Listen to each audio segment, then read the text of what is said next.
அவுதுல்லாஹிமினஷைத்தானிர் பிஸ்மில்லாஹிர் ரஹ்மானிர் ரஹீம். அன்பார்ந்த நேயர்களே, பாலஸ்தீன் மீட்பு போர் என்று தொடங்கி இப்பொழுது எல்லாமே ஹர்முஸ் ஜலசந்தியில் வந்து நிற்கிறது. ஹர்முஸ் ஜலசந்தியில் உள்ள லேட்டஸ்ட் டெவலப்மெண்ட் என்னன்னா,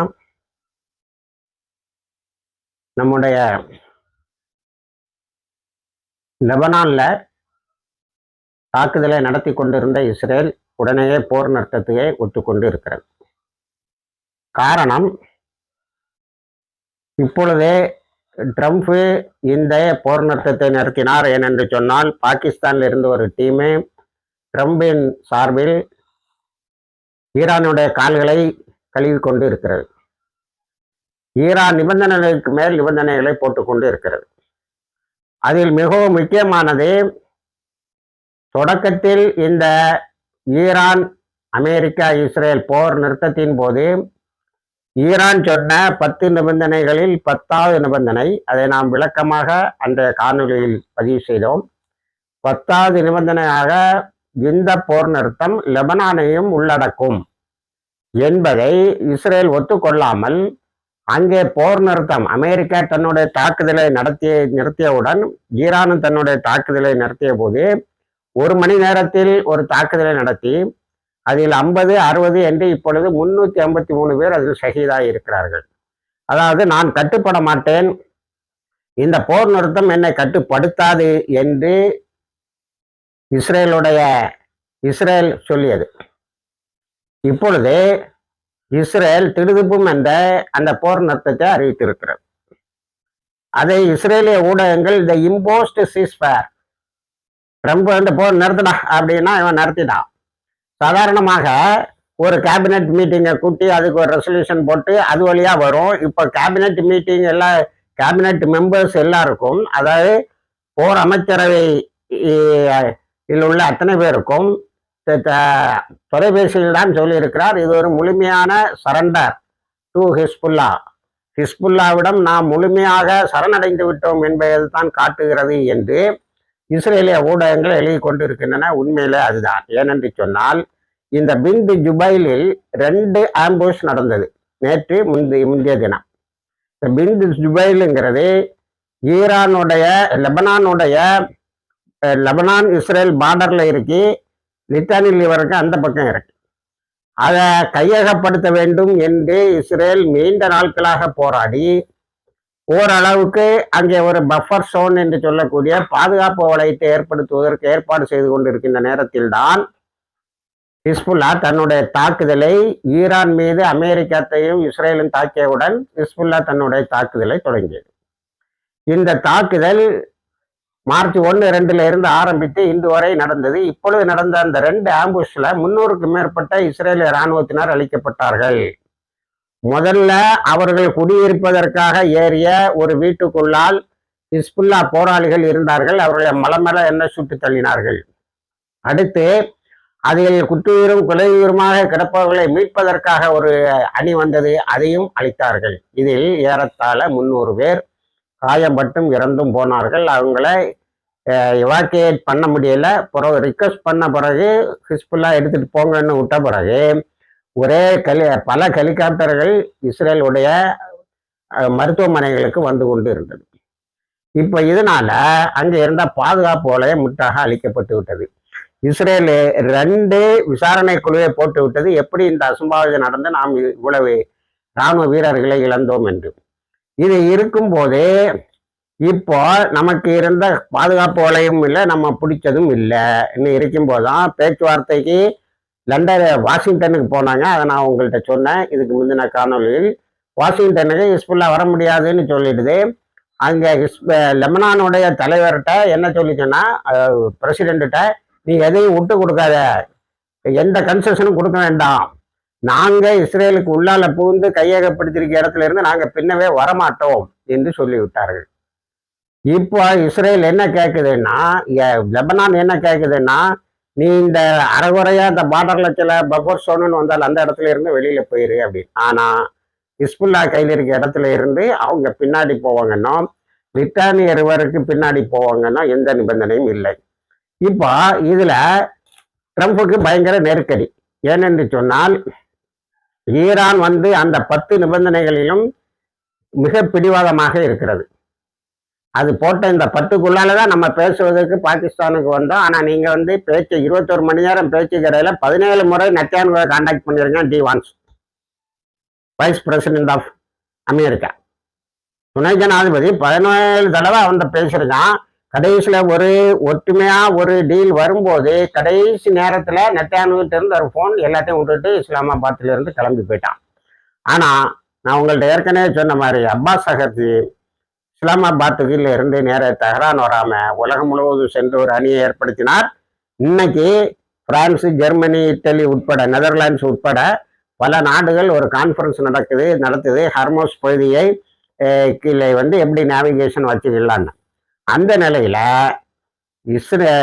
லெபனான்ல போர் நிறுத்தம் $20 பில்லியன் ஈரானுடைய அசட் எங்க அமெரிக்காவில் இருப்பதை உடனேயே நாங்கள் ரிலீஸ் செய்து விடுவோம் என்று ஒரு அறிவிப்பையும் ட்ரம்ப் செய்திருக்கிறார். அப்போ இதுல மூணாவது ஈரானுக்கு கிடைத்த இன்னொரு பெரிய ஜாக்பாட் என்னன்னா, ஏற்கனவே இஸ்லாமாபாத் போறதுக்கு முன்னாடி 2 நிபந்தனை போட்டாங்க. ஒன்று லெபனான்ல யுத்தத்தை நிறுத்தணும், இன்னொன்று எங்க ஃப்ரீஸ்ட் அசட்ல உள்ள எங்களுடைய சொத்துக்களை நீ விடுவிக்க வேண்டும். அப்ப கொஞ்சம் விடுவித்தான், முந்தா நாள் திரும்ப என்ன செய்தான், அதை தடை பண்ணிட்டான். இப்போ இஸ்லாமாபாத்ல இருந்து அங்க போன பாகிஸ்தான் பேச்சுவார்த்தை குழுக்கு அழுத்தம் அதிகமா கொடுத்துருக்கான். ஈரானும் நல்ல அழுத்தம் கொடுத்துருக்கு. முதல்ல லெபனான்ல போற நிறுத்தி எங்களை தாக்கினாலதான் நாங்க சொல்லிதான் அவங்க இஸ்ரேலை தாக்க ஆரம்பிச்சாங்க. இப்ப அவங்கள விட்டுட்டு நாங்க எப்படி அமைதி உடன்பாடுக்கே பேச்சுவார்த்தை இருக்க முடியும்? முதல்ல அதை நடத்திட்டான். ரெண்டாவது எங்க அசட்டெல்லாம் ரிலீஸ் பண்ணா பழைய பிளாக் பண்ணி வச்சிருந்ததே விட்டுட்டான். இப்ப $20 பில்லியன் தரேன் இருக்கு. ஆனா ஒரு கண்டிஷன் போட்டதாக ட்ரம்ப் சொல்றோம். என்னன்னா இந்த என்ரிச்டு யுரேனியம் இருக்கு பாருங்க, செறிவூட்டப்பட்ட யுரேனியத்தை அண்டர் கிரவுண்ட்ல இருக்கிறத முதல்ல வந்து எங்கள்கிட்ட தந்து விட ஒப்புக்கொண்டார்கள்னு ஒன்று சொன்னா உடனே அப்பாஸ் அகர்ஜி இது ஒரு பொய், அவருடைய 3000 பொய்களில் இதுவும் ஒன்றுன்னு சொல்லிட்டாரு.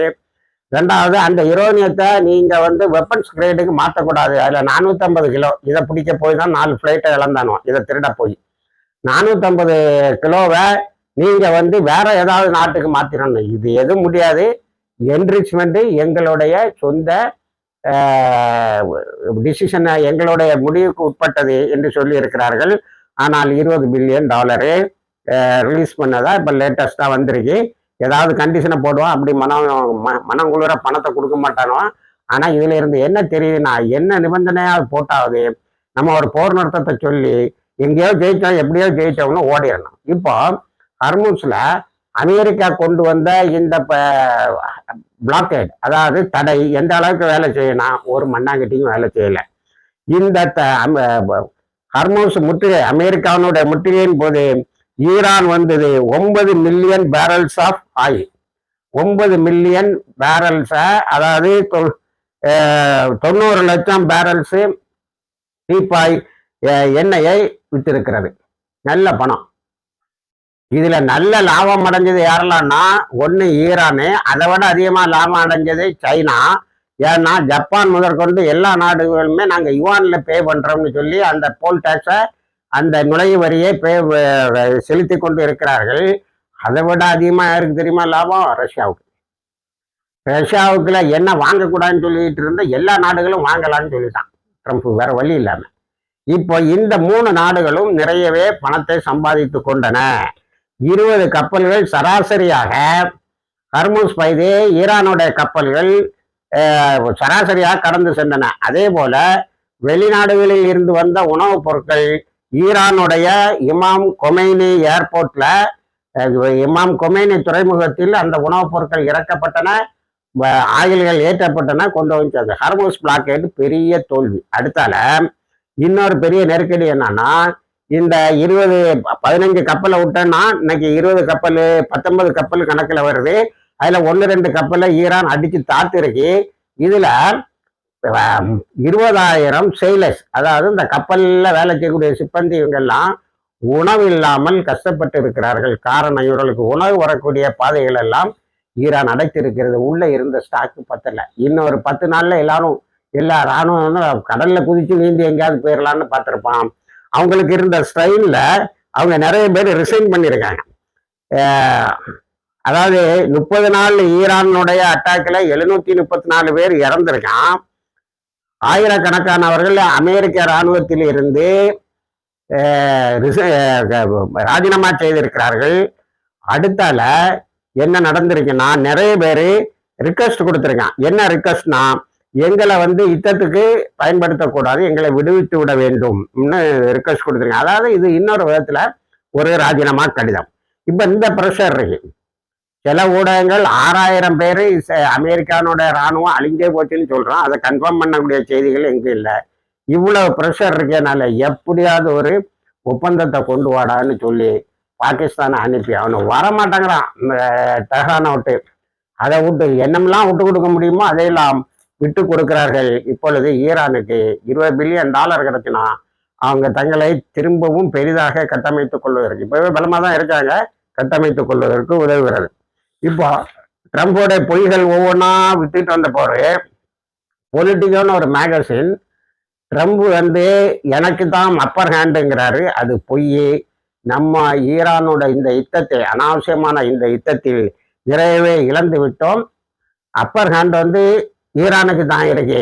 அவங்க ஈரான் இஸ்லாமாபாத்ல திரும்பி பேச்சுவார்த்தை நடக்கும்னு சொல்றாங்க. இஸ்லாமாபாத்துக்கு வராமலே தெஹ்ரான்ல இருந்துட்டு ஒவ்வொன்றா சாதிச்சுட்டு இருக்கிறாங்க. தொடக்க காலத்துல ஜேடி வான்ஸ் என்ன சொன்னா, லெபனான் இந்த சீஸ்ஃபயர்ல அடங்காதுன்னு.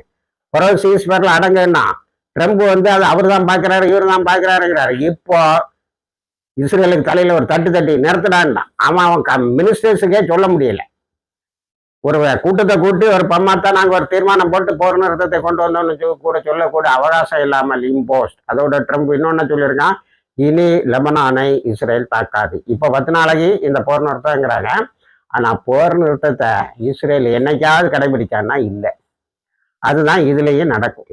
15,000 சீஸ்ஃபயர் வயலேஷன் அக்டோபர் 27, 2024 போட்டதில் காசால ஆயிரக்கணக்கான சீஸ்ஃபயர் டெய்லி 2 பேரை கொலை செய்யாம இல்லை. இப்போவும் இந்த ஒரு 10 நிமிஷத்துக்கு முன்னாடி வரைக்கும் லெபனானுடைய மக்கள் எல்லாம் இங்க இருந்து இந்த பார்டர்ல சண்டை நடக்குன்னு போனாங்க பாருங்க, அவங்க எல்லாம் திரும்ப குடியேறுறாங்க.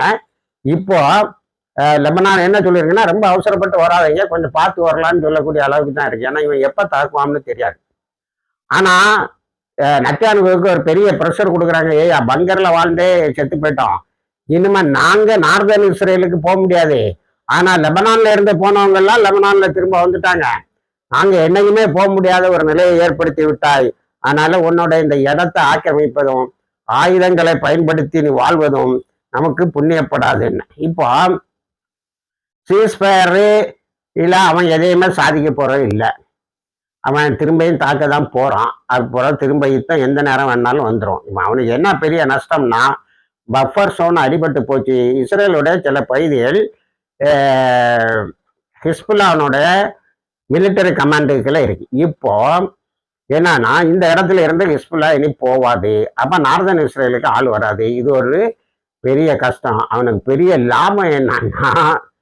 லாபம் என்னன்னா அவனுக்கு மொத்த இஸ்ரேலும் பறிபோகல. இப்படியே லெபனான் ஏறி வந்திருந்தா அவனுக்கு கொஞ்சம் கஷ்டமா இருந்திருக்கும். ஈரானும் தொடுத்து அடிச்சுட்டு இருந்ததுன்னா கதை முடிஞ்சிருக்கும். இப்போ இதுல என்னன்னா நமக்கு ரொம்ப கஷ்டமா இருக்கிறது, இதை இராணுவ நோக்கர்களுக்கும் மற்றவர்களும் இதை தெளிவுபடுத்துகிறார்கள். ஒவ்வொரு தடவையும் தாங்கள் தோக்கும் போது எப்படியாவது காலில் விழுந்து ஒரு போர் நிறுத்தத்தை கொண்டு வந்துறாங்க. அக்டோபர் 7, 2023 ஹிஸ்புல்லா ஹமாஸ் தாக்குதல் நடத்தியது. அக்டோபர் 8 நான் அந்த காணொலியில சொன்னேன், நான் இந்த யுத்தத்தை ரொம்ப வருஷமா கவனிச்சுட்டு வரேன். தோக்கும் போது காலில் விழுந்துருவான், காலில் விழுந்து சரண்டர் ஆகி எல்லா நிபந்தனையும் ஒத்துக்குவான். பிறகு திரும்ப என்ன சொன்னா தன்னை பில்டு பண்ணிட்டு திடீர்னு ஒரு நாள் தாக்க ஆரம்பிப்பான். இது அவங்களோட வழக்கம். அதே போல இப்போ ஏற்பட்டிருக்கக்கூடிய இழப்புகளை சரி கட்டிட்டு அமெரிக்காவுக்கு ஒரு ஃபேஸ் சேவிங், ஒரு ஏதாவது ஒன்று சொல்லி தப்பிக்கணுங்கிற ஒரு நிலை இருக்கு. அதையும் செய்துவிட்டு திரும்ப தங்களுடைய பலத்தை அவர்கள் பெற்றுவிட்டு வருவார்களா என்பது இதுவரைக்கும் நடந்த இதில் அதான் யதார்த்தம். அடுத்தது ஹர்மூஸ் இதை ஓப்பன் பண்ணியிருக்கு. 10 நாளைக்கு. அதுல எல்லா கப்பல்களையும் ஈரானே வந்து என்ன செய்யுது போலான்னு சொல்லுது. ஆனா ஈரானுடைய கைடன்ஸ், ஈரானுடைய செக்கிங், ஆயுதங்கள் கொண்டு போகக்கூடிய எந்த கப்பலுக்கு இது கிடையாது. அந்த டோல் வசூலிக்கிறாங்கன்னு தான் நமக்கு படுது. ஏன்னா யுவான் வந்து இப்போ இந்த இக்கானமியை டாமினேட் பண்ணக்கூடிய அளவுக்கு வளருது. அதனால டோல் வசூல் இருக்குன்னு தான் நினைக்கிறோம். ஆனால் அதை ரொம்ப கம்ப்ளீட்டா ஊர்ஜிதம் செய்ய முடியல. அடுத்தது ஒரு நம்ம காசாவை, இதுல என்னன்னா காசாவை பத்தி யாருமே கவலைப்படல. அதுல இருந்தா ஆரம்பிச்சதுங்கிற மாதிரி இன்னைக்கு நமக்கு படுது. இப்போ காசால வளர்ச்சி நிதிக்காக பீஸ் கவுன்சில் ஆரம்பிச்சு அந்த பீஸ் கவுன்சில் இப்ப எடுபடாது போல தெரியுது. ஆனா அதுல வசூலான $17 பில்லியன் இஸ்ரேலுக்கு ரகசியமாக அமெரிக்கா கடத்தி விட்டதுன்னு நம்ம ஜோர்டான்ல இருந்து வெளிவரக்கூடிய அல் அக்பர் பத்திரிகை வந்து தெளிவுபடுத்தி இருக்கு. பெய்ரூத்துல இருந்து வெளியில வரக்கூடிய அல் அக்பருங்கிற ஒரு பத்திரிகை சொல்லி இருக்கிறது. இது நடந்திருந்தா ஒரு பெரிய தகுடுதத்தான் நடந்திருக்கிறது. அந்த மக்கள் பசியும் பட்டினியுமா கிடக்குறாங்கங்கிற நிலையில அவங்களுக்கு வர வேண்டிய பணம் வேறு இடத்துக்கு மாற்றப்பட்டு இருக்கிறது.